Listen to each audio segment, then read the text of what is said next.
çavên te rojê min her roj dibe, dilê min bi navê te bêdeng dibe.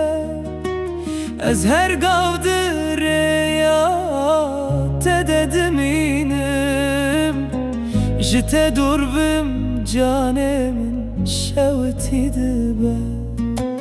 Bihara te hat gul dilê min vekirin, heskirina te hemû birînên min sax kirin.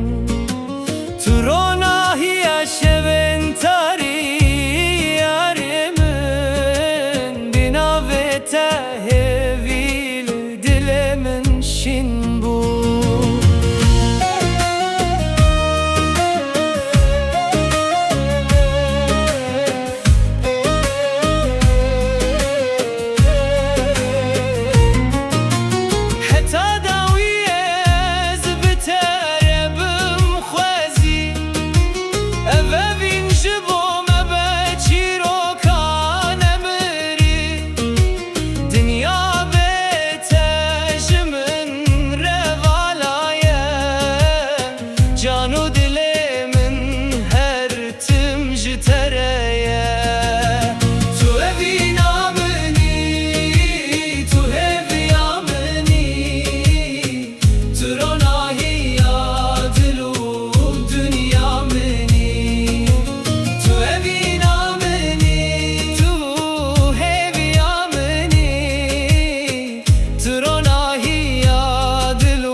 Baran bibare serrêya me jî, ez bi destê te derbas bikim hemî.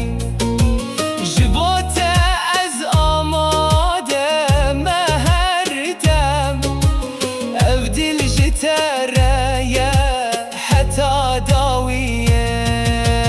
Heyvli asman şahîdê evînê ye, terk hemû navê te dibêjin bişeve.